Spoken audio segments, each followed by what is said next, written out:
Hello students. Today in the discussion of the topic calculation of machine hour rate, let me go ahead with the discussion of some theoretical aspects. Today also I am not going to solve the problem. Today I am taking just a theoretical discussion here. Yesterday also we have discussed some theoretical aspects of calculation of machine hour rate. Today is also a theoretical. Today's lecture will also be used for calculation or discussion of machine theoretical aspects of this topic. The topic is calculation of machine hour rate. Class is TY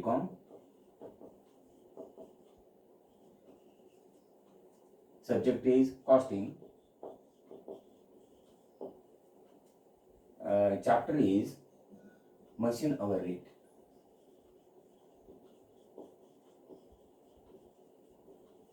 Machine hour rate. This is topic, and chapter is overhead rates. Overhead rates. Of them, we are discussing the topic machine hour rate. Chapter is overhead rates, and the topic is machine hour rate. Next topic will be labor hour rate.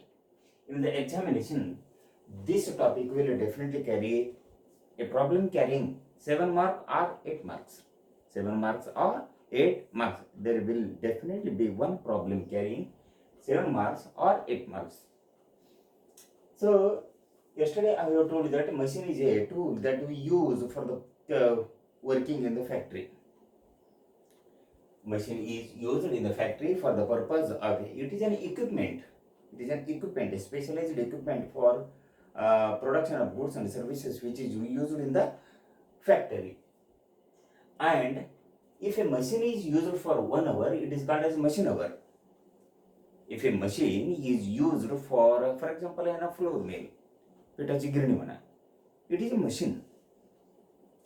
So if a machine is used for 1 hour, it is called as machine hour. And if we calculate the cost of working one machine for 1 hour, it is called as machine hour rate. It is called as machine hour rate. हे शब्दांना आधी समजून घ्या. Machine means it is a specialized equipment used for production of goods and services in the factory or somewhere. And if one machine is used for 1 hour, it is called as machine hour. For example, a JCB machine, 1 तासपर्यंत काम केलं तर ते machine our. JCB machine 1 तासपर्यंत काम केलं तर काम करून घेतलं तर JCB द्वारे, it is called as machine hour. If one machine works for 1 hour, it is called as machine hour, and the cost of calculating the cost of working one machine for 1 hour is called as machine hour rate. For example, total cost of working a machine equal to 20,000. Total cost of working a machine equal to 20,000 rupees. 20,000 hours worked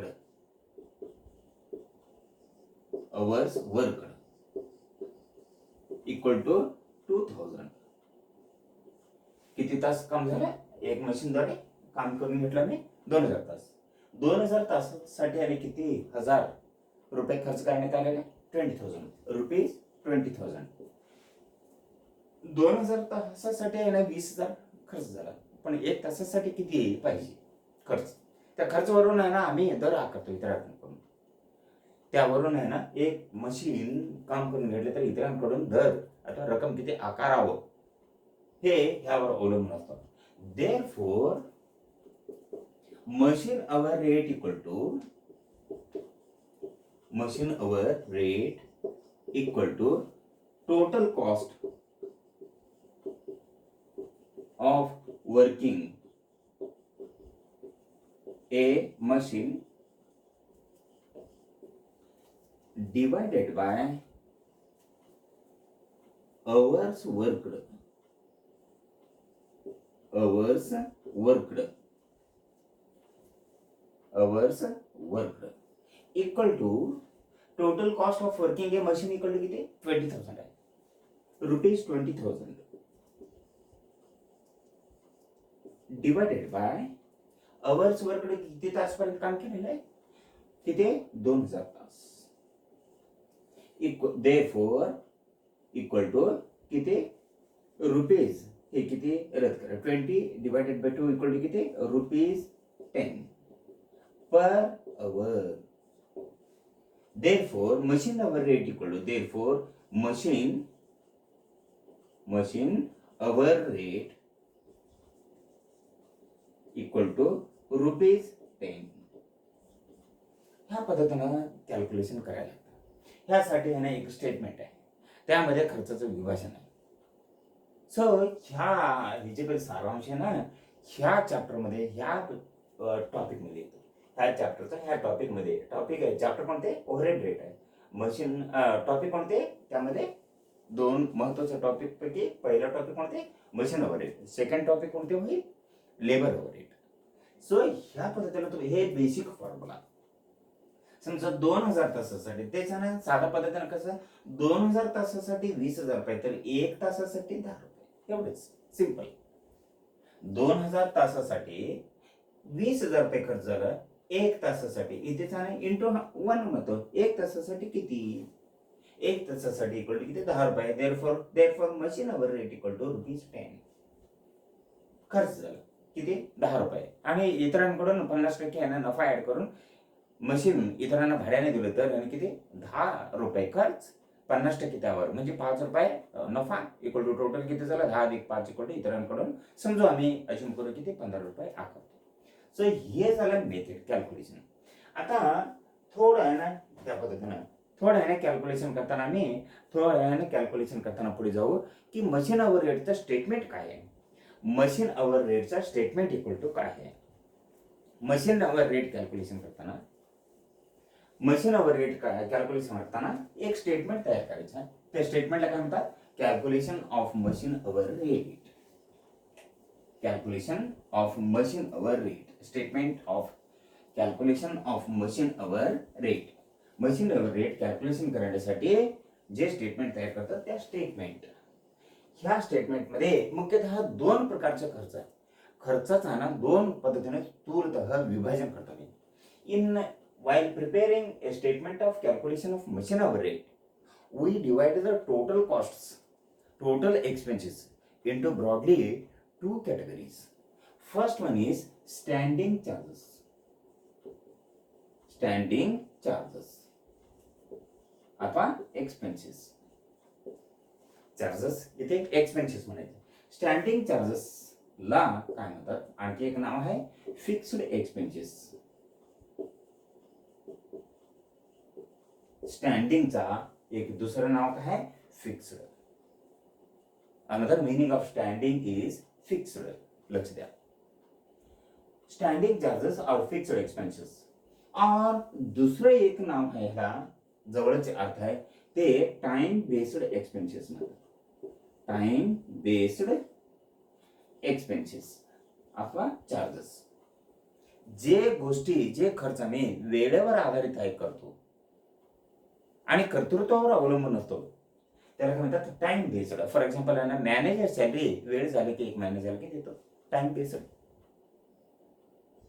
अथवा depreciation equal to काही संदर्भात आहे ना वेळ वर्षाला एकदा calculation करतो, वर्ष हे टाइम झालं.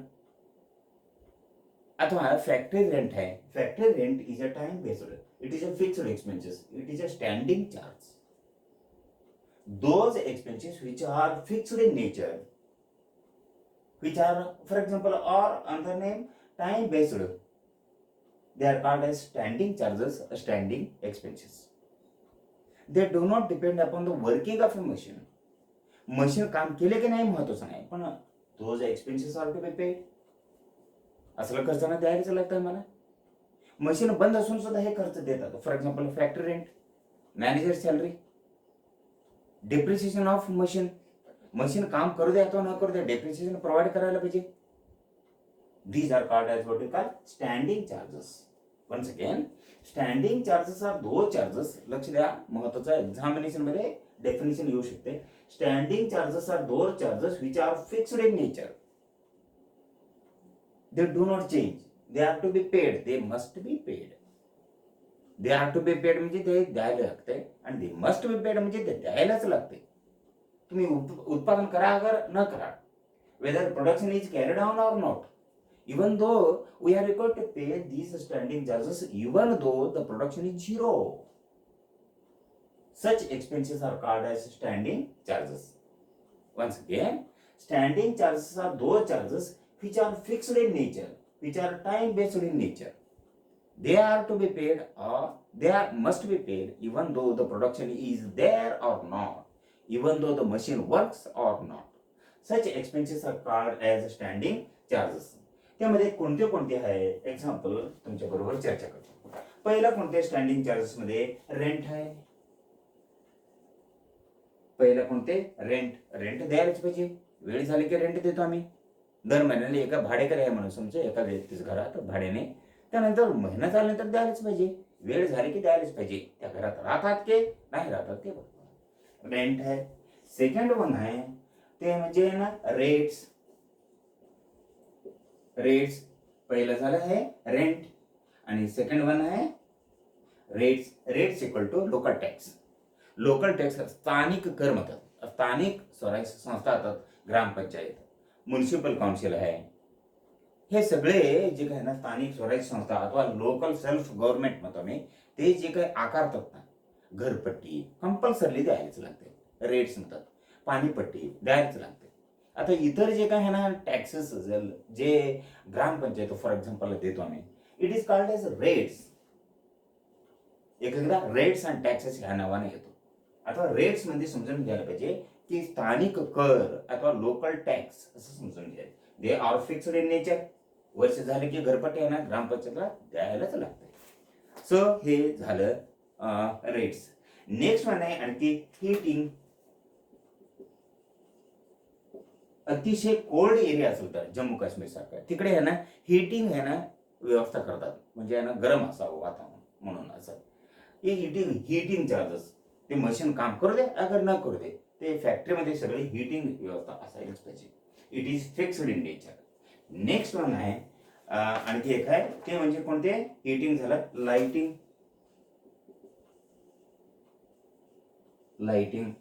उजेड व्यवस्था असायलाच पाहिजे. मशीन काम करू दे आता न करू दे, उजेड व्यवस्था सगळीकडे असायला पाहिजे. Lighting charges are fixed in nature. Next आहे सुपरविजन चार्जेस. नेक्स्ट वन आहे सुपरविजन चार्जेस. सुपरविजन चार्जेस झाल्यानंतर इन्शुरन्स आहे. इन्शुरन्स म्हणजे ना विमा दरवर्षी वेळेवर आधारित आहे. वर्षाला आहे ना इन्शुरन्स चार्जेस देतो आम्ही आणि ही it is fixed in nature. Next one last one त्या एक्झाम्पल मध्ये कोणते आता overheads. Overheads are fixed in nature. They are time based in nature. These are called as what we call standing charges. These are called as standing charges. हे माहिती तुम्ही लक्षात घ्या. हे ते स्टेटमेंट जे काही तयार करतो आम्ही कॅल्क्युलेशन ऑफ मशीन और रेट मध्ये कॅल्क्युलेशन करताना हे पहिला विभाजन. आता विभाजन दुसरं आहे बी. ते कोणते आहे इक्वल टू त्याला म्हणतात मशीन एक्सपेन्सेस.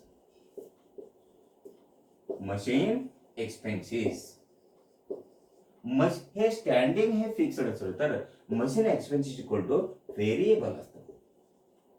इक्वल टू इथे लक्षात द्यायला पाहिजे व्हेरिएबल. याला काय म्हणतात व्हेरिएबल एक्सपेन्सेस. ते चेंज मशीन काम केलं की इथे द्यायला पाहिजे, नाही तर द्यायची काही गरज नाही. These are called as machine expenses or variable expense. व्हेरिएबलचा मूळ शब्द आहे VARY. एकदा सांगितलं मी सुरुवातीला. VARY नाही व्हेरी म्हणजे खूप. भरपूर, भक्कम, भरघोस असा अर्थ होतो. पण इथे नाही, VARY vary equal to change आहे. याचा अर्थ काय झाला मग? व्हेरिएबल मीन्स चेंजेबल, परिवर्तनशील, बदलणारे असा अर्थ आहे. So machine expenses are variable expenses. Machine expenses are those expenses that change according to the working of a machine. If the working of a machine is more, such expenses will increase. If the machine expenses are less, such variable expenses will also be decreased, will also be less. If the machine does not work, then such expenses will be zero. एक machine अजिबात नाही काम केलं तर, बंदच असलं तर मग असलं खर्च सगळे झिरो असतो. Such expenses are called as machine expenses. Once again बघा definition. Machine expenses are those expenses which are changeable in nature, which change according to the duration of working of machine. If the duration of the working of machine म्हणजे ना मशीनचा कामाचा कालावधी जादा असला तर such expenses will be more. If machine does not work, such expense, all these expenses will be zero. So त्यामध्ये example घेऊ. त्यामध्ये कोणते आहे? पहिला बघा काय एक्झाम्पल तुमच्या समोर चर्चा करतो. डेप्रिसिएशन.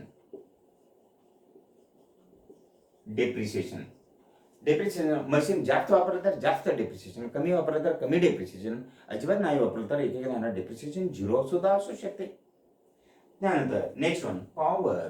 बी एक्झाम्पल पॉवर. मशीन किती वापरतो ना त्यावर आहे ना वीज वापर असतो. मशीन अजिबात नाही वापरलं तर आहे ना विजेचे खर्च झिरो असू शकते, पॉवर चार्जेस. आणि नंतर serial number C equal to, हे पॉवर कशावर आधारित मागच्या चॅप्टर मध्ये लक्षात घ्या. Power charges are distributed on the basis of HP of machine, horse power of machine. Next one आहे repairs and maintenance. Repairs and maintenance. Repairs and maintenance मध्ये repairs म्हणजे डाग दुरुस्ती आणि मेंटेनन्स मध्ये डागडुजी म्हणजे अनेक म्हणतो चांगल्या स्थितीत ठेवणे म्हणजे मेंटेनन्स होय. Serial repairs and if the working of the machine is more, repairs and maintenance charges अथवा expenses will be more. Okay. Serial number D. आता नेक्स्ट वन आहे रिपेअर्स अँड मेंटेनन्स नंतर कंज्युमेबल्स. CONSUMABLS. कंज्युमेबल्स अथवा consumable stores सुद्धा म्हणतात.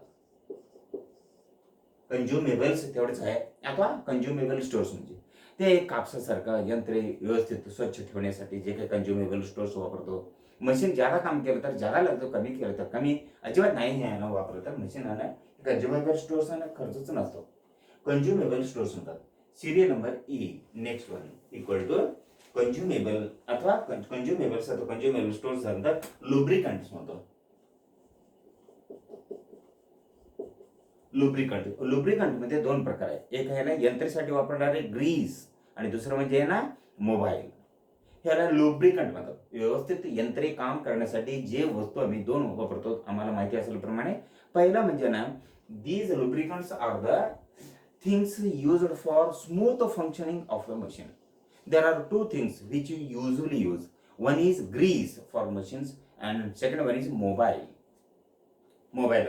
म्हणजे petrol पंपावर भरतो आम्ही, यंत्रेला काही संदर्भात ट्रकवाले भरतात, त्याला काय म्हणतात लुब्रिकंट्स असं म्हणतात.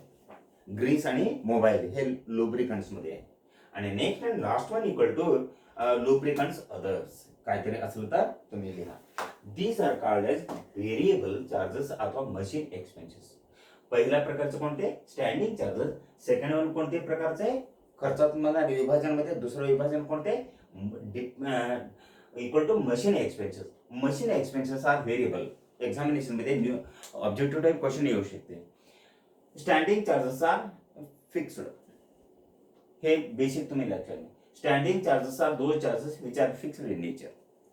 Machine expenses are those expenses which are variable or changeable in nature, which change in nature. So these are two types of expenditure. So here माहिती तुम्ही लक्षात ठेवायला पाहिजे. हे ह्या पद्धतीने कॅल्क्युलेशन करायचं. So once again बघा, while preparing a statement of calculation of machine hour rate, we classify the total costs or total expenses into two types. First one is standing charges or fixed expenses, or they are also called as sometimes time based expenses. Usually standing charges हे शब्द वापरतो मी. And second one is machine expenses. These standing charges are taken first in the statement that we prepare for calculation of machine hour rate. These standing charges occupy first, and these machine expenses, thereafter we take the machine expenses into consideration while preparing a statement of calculation of machine hour rate. These are two are to be kept in mind. Then next one,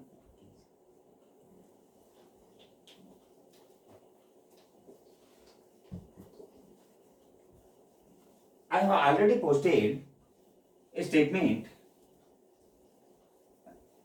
pro forma of statement of calculation of machine hour rate.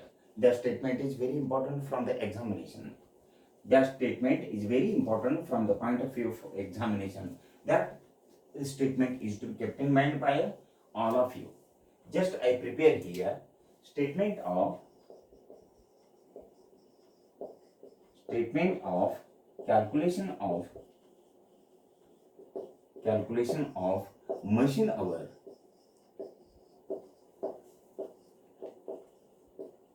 rate.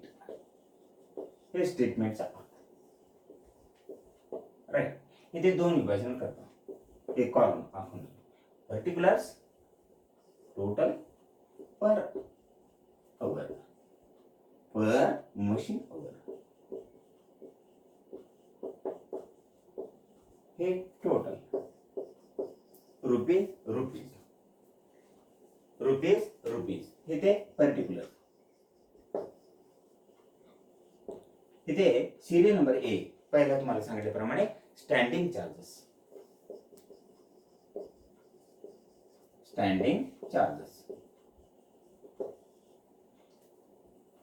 हे सगळे list करायचं.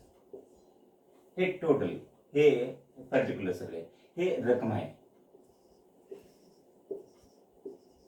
हे total झाल्यानंतर हे ते total येतो. हे total घेऊन ह्या रकमेला किती मशीन अवर्स आहे त्याला भागाकार केल्यानंतर आहे ना, फॉर एक्झाम्पल इथे रक्कम येतो x.y. त्यानंतर सिरियल नंबर बी मध्ये व्हेरिएबल एक्सपेन्सेस असतो इक्वल टू ह्यामध्ये कोणते असतो व्हेरिएबल एक्सपेन्सेस अथवा मशीन एक्सपेन्सेस म्हणा. मशीन एक्सपेन्सेस अथवा व्हेरिएबल एक्सपेन्सेस म्हणा. किती आहे ना ए बी सी इथे किती कोणते आहे बघायचं. हे total directly per hour calculation करतो. x टोटल हे therefore machine hour rate equal to हे x.x हे असं घ्यायचं. हे आहे स्ट्रक्चर. आज ना दोन प्रॉब्लेम तुमच्या व्हॉट्सअप ग्रुपवर पोस्ट करतो मी. आज तुम्ही लिहून घ्या आणि उद्या आहे ना त्या दोन प्रॉब्लेम पैकी पहिला प्रॉब्लेम आहे ना सॉल्युशनसाठी घेतो मी. आतापर्यंत सांगितलेले महत्त्वाच्या गोष्टी तुम्ही लक्षात ठेवा. तुम्हाला पोस्ट केलेले जे काही नोट्स आहे ऑलरेडी सब्जेक्ट म्हणजे चॅप्टर वाईज नोट्स कॉस्टिंग आणि फायनान्शियल अकाउंटिंग दर दिवशी वाचत असा आणि ते वर ना संपूर्ण प्रॉब्लेम सॉल्व्ह करताना सुद्धा तुम्हाला मदत होईल. आणि नंतर एक्झामिनेशनमध्ये जे काही पहिला प्रश्न 20 मार्कचा असतो 20 मार्कचा पहिला प्रश्न ते आहे ना सोडवताना तुम्हाला उत्तर लिहिताना तुम्हाला खूप उपयोगी आहे. So today I will post two problems based on calculation of machine hour rate. These two problems are related to previous question papers, and of the two problems I will take up for solution tomorrow. One of the two problems, first of the two problems, दोन problem पैकी पहिला problem solution साठी घेतो. आजच आहे post करतो आता तुम्हाला. आणि तुम्ही भेटले की तुमच्या नोटबुक मध्ये प्रॉब्लेम नंबर 1 म्हणा 2 पेज सोडायचं. त्यानंतर प्रॉब्लेम नंबर 2 आहे ना लिहून घ्यायचं. So that is all. Thank you. Okay.